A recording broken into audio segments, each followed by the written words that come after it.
Since the beginning of time, life has been giving and death has been taking, back and forth, one feeding off of the other, for life needs sustenance. So life feeds on the dead and thus needs death to survive. Just as one life will give birth to another, the cycle of creation continues from one death to another. So today, let's remember those who came before us and learn from our past. For tomorrow, it might be us that need be remembered.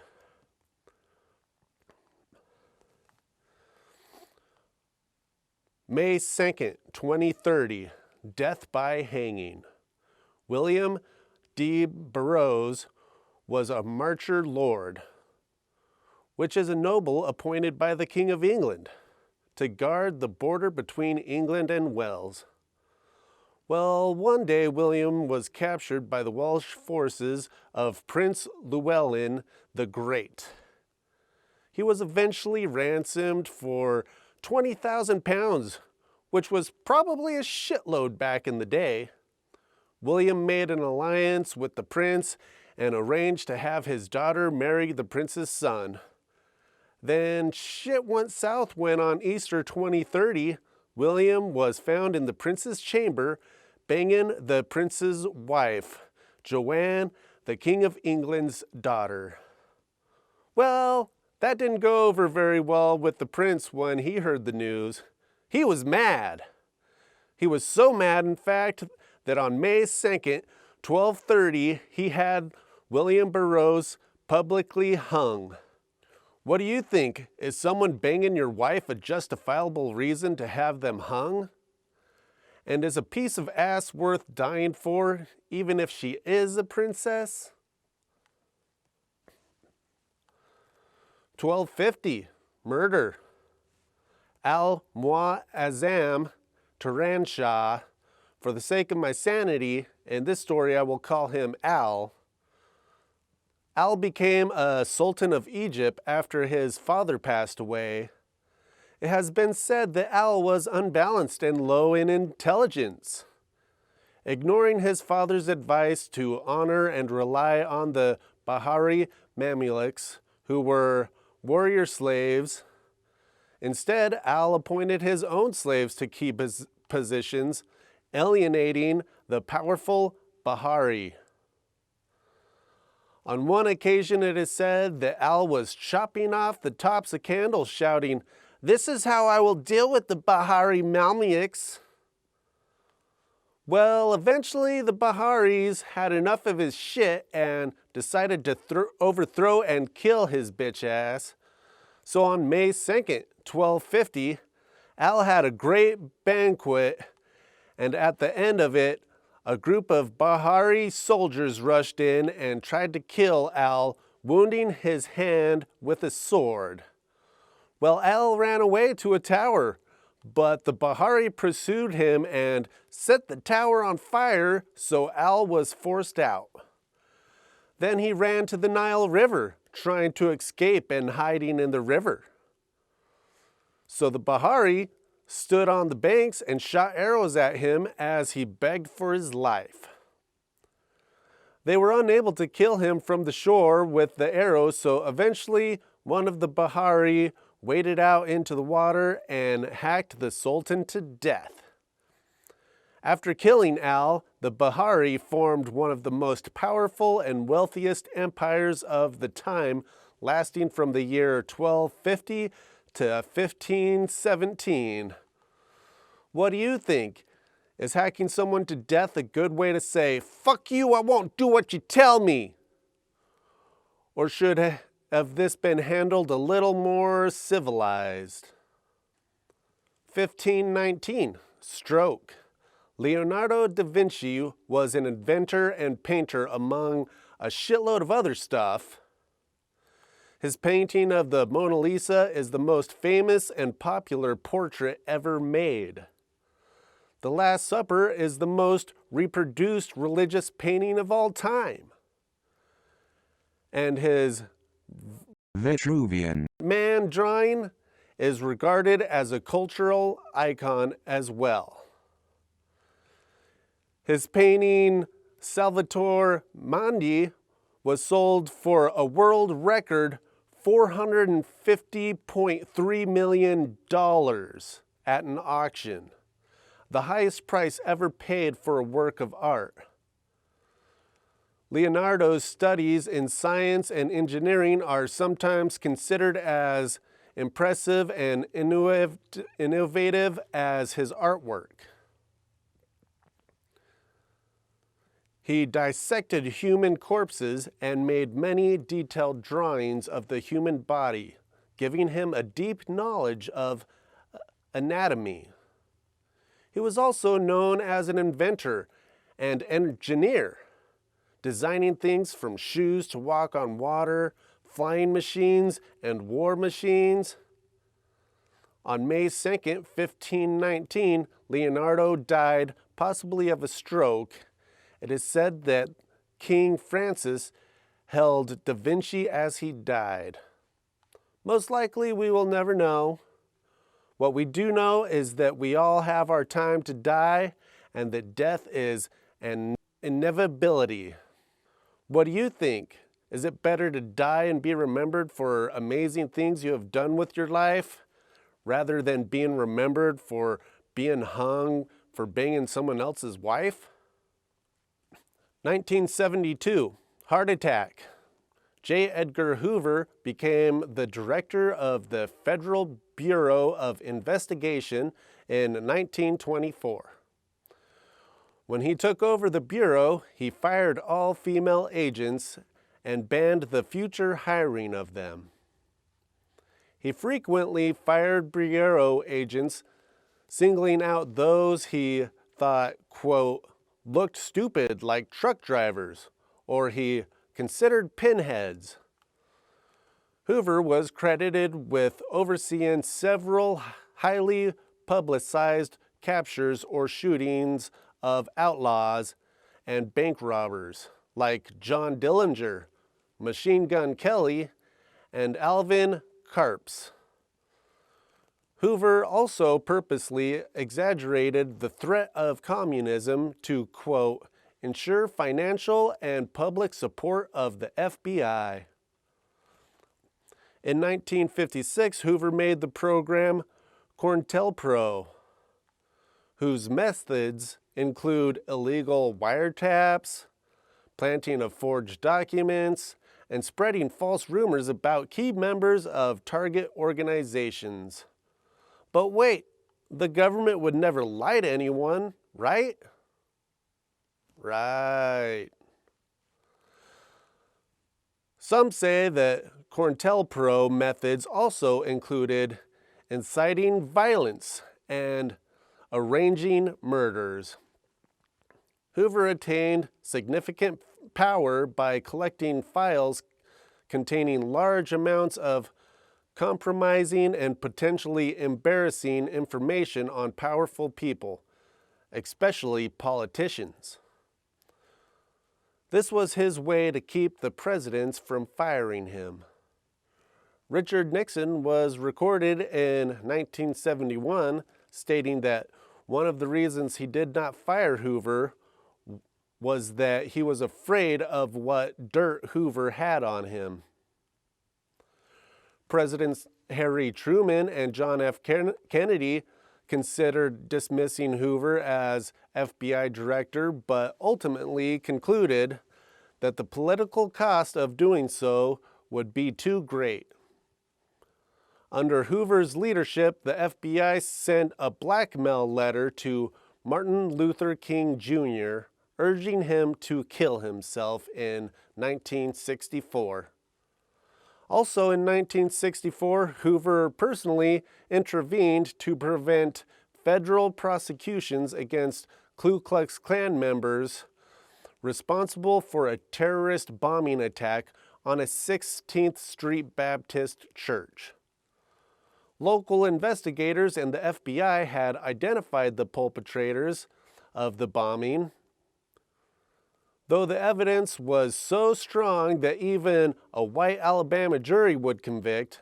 J. Edgar Hoover formally blocked any impending federal prosecutions against the suspects and refused to disclose any evidence his agents obtained to any state or federal prosecutors.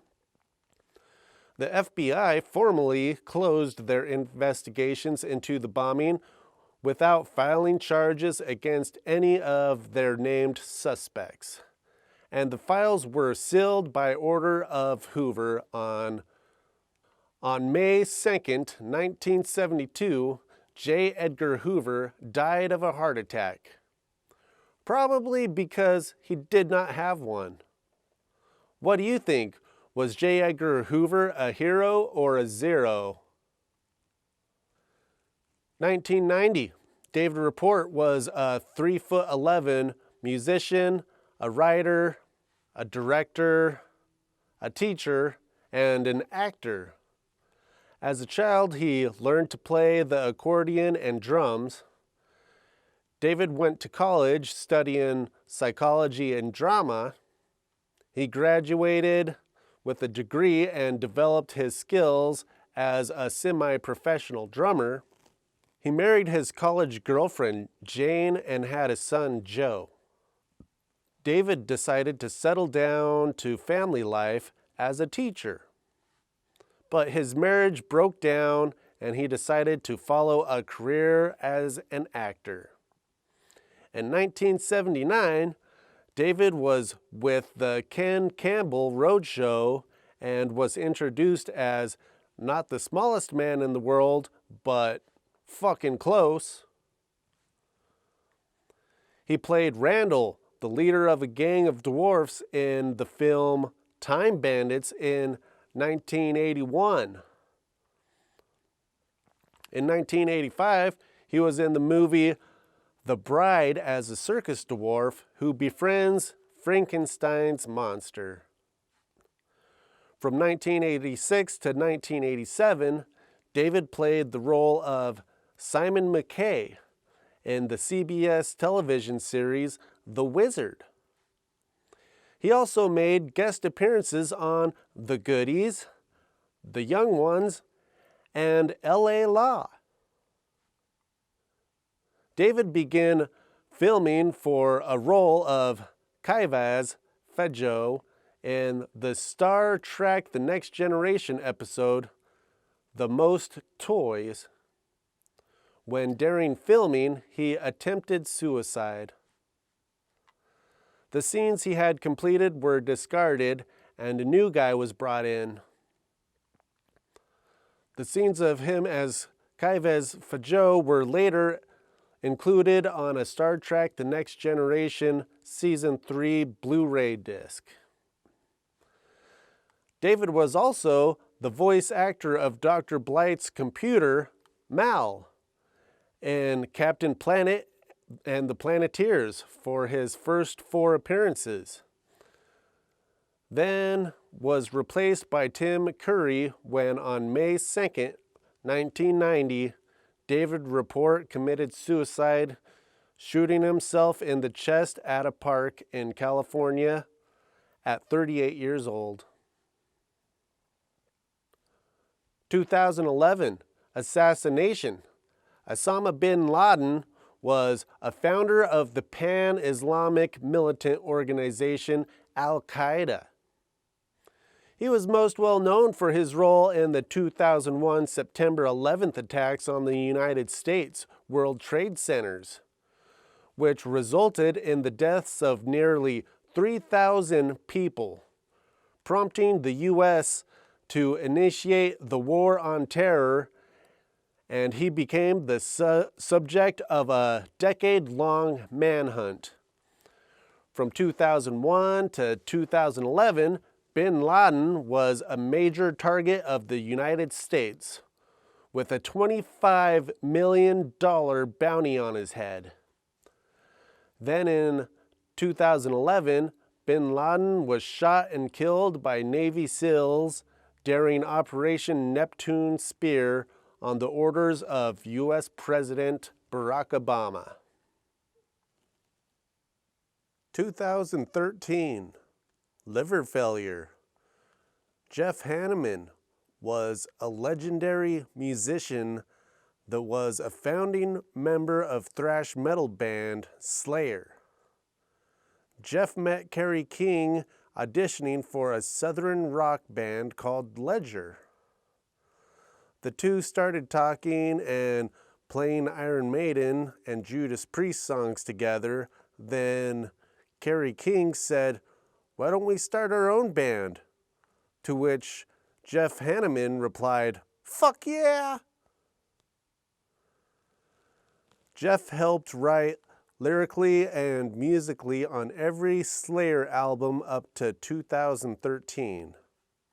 He helped write the songs Raining Blood, War Assemble, South of Heaven, Seasons of the Abyss, and Angel of Death.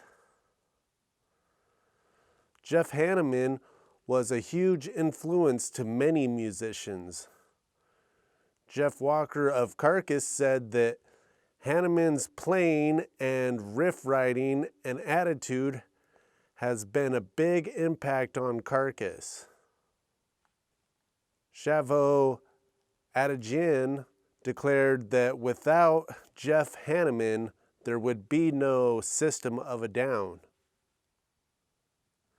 John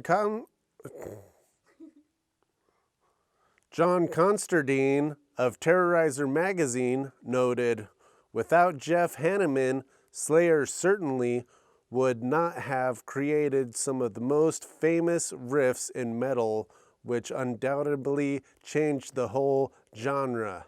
Jeff Kitts of Guitar World said that he influenced a generation and changed the course of metal forever. Alex Webster of Cannibal Corpse considers Hanneman a major influence as a composer and regarded him as one of the greatest musicians and songwriters in metal. Alexi Leho of Children of Bodom described him as one of the fathers of metal. Alex Skolznick of Testament asserted that he wrote some of the best riffs of all time, and that he impacted music in such a way that an entire genre will never be the same. According to Corey Taylor of Slipknot, Hanneman is one of the most underrated writers and players there ever was. Slash of Guns N' Roses and Velvet Revolver defined him as the king of thrash and speed metal guitar. In early 2011,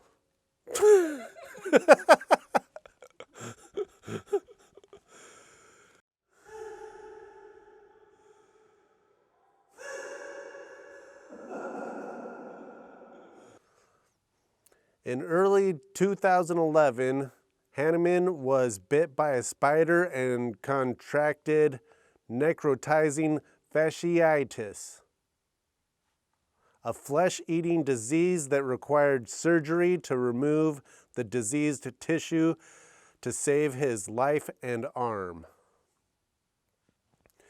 Bandmate Tom Araya announced a recovery from the disease. However, in 2013, Kerry King revealed that Hanneman was still battling health issues that prevented him from working. Then on May 2nd, 2013, the world lost a metal legend when Jeff Hanneman died of liver failure. The official cause of death was announced as alcohol-related cirrhosis, a condition in which the liver does not function properly due to long-term damage. What do you think? Was Jeff Hanneman one of the best and most influential guitar players of all time?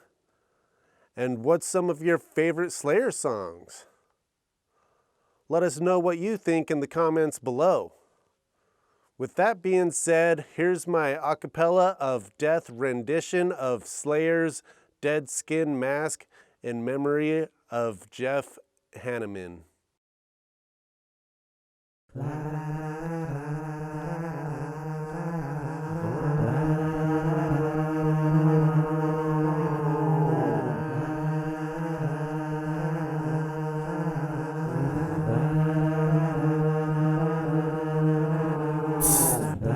How I've waited for you to come. I've been here all alone. And now that you've arrived, please stay a while. I promise I won't keep you long. I'll keep you forever.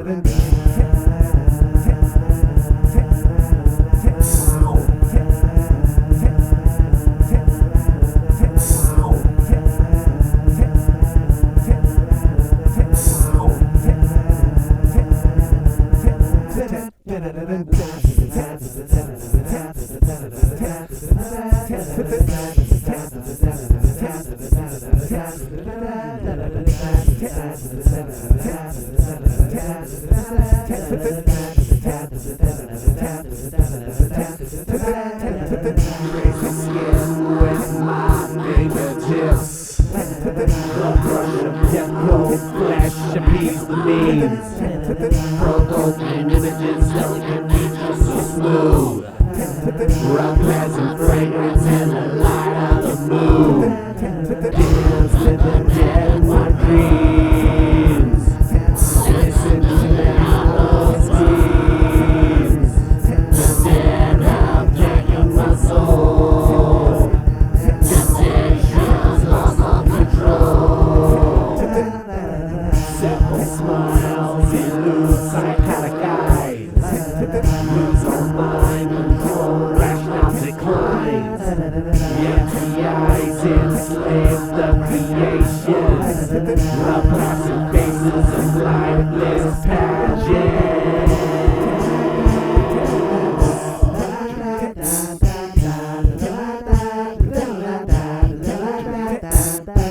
The depths of the mind insane.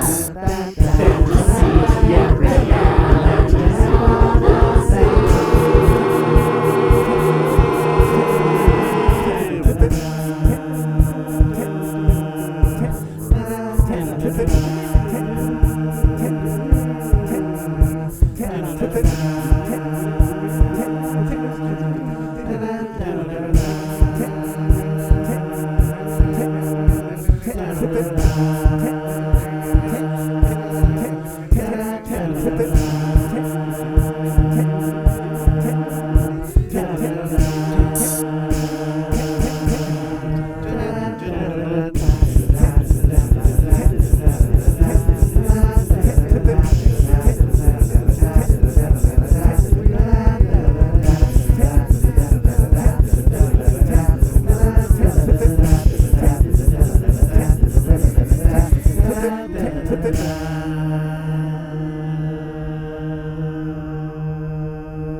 Raise the skin with my fingertips. The rush of dead warm flesh pacifies me. Inside members ornaments on my beam. Accolades here before me. Simple smiles elude psychotic eyes. Lose all mind control, rational declines. As the eyes enslave the creations. Rough placid faces and lifeless pageants. Dance for the dead in my dreams. Listen to the hollow screams.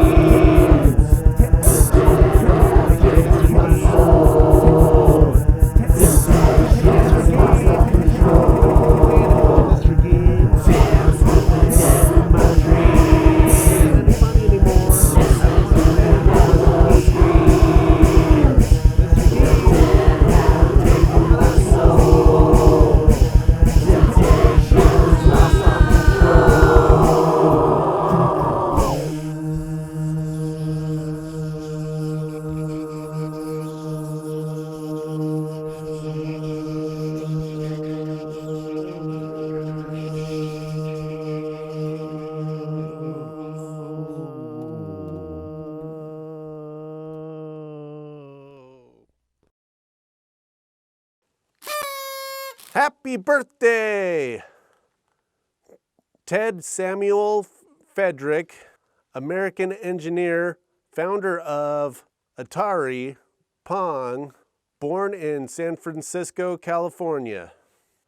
Dwayne Johnson, The Rock, American pro wrestler and actor in The Scorpion King, Doom, Rampage, and Jumanji. 1983, Krista Ragozzi. 1983, Krista Ragozzi, Swiss model that was Miss Switzerland 2006.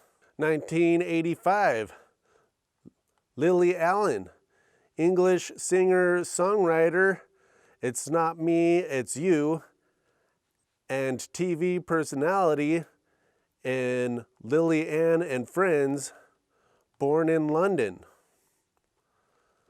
2015, Princess Charlotte of Cambridge, daughter of Prince William. Also on this day, 1945, World War II. The U.S. 2nd Airborne Division liberates Lublin concentration camp, finding 1,000 dead prisoners, most of whom starved to death. 1972, in the early morning hours, a fire breaks out at the Sunshine Mine, located between Kellogg and Wallace, Idaho, killing 91 workers. 1994, a bus crashes in Poland, killing 32 people. 2004,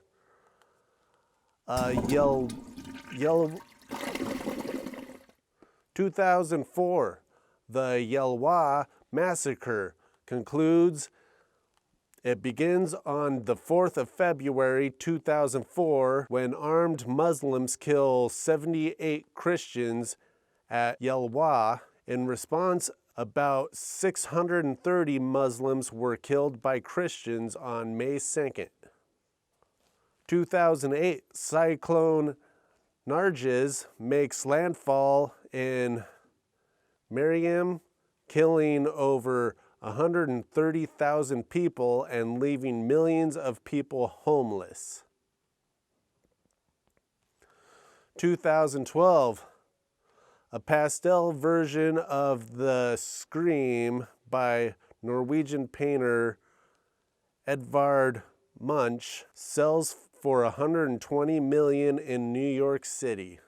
2014, 2 mudslides in Pakistan, Afghanistan leave up to 2,500 people missing. Well, wasn't that interesting? Sorry for any mispronunciations. Well, wasn't that interesting? Sorry for any mispronunciations, and thank you for joining me to remember those who died this day in death. If you enjoyed yourself, make sure you like, subscribe, and ring that bell to know when we have more new videos up. And remember, with heart attacks, car crashes, assassinations, old age, poison, electrocutions, and the inevitability of death and so many ways to die, we are all equal in death. Thank you and have a great day.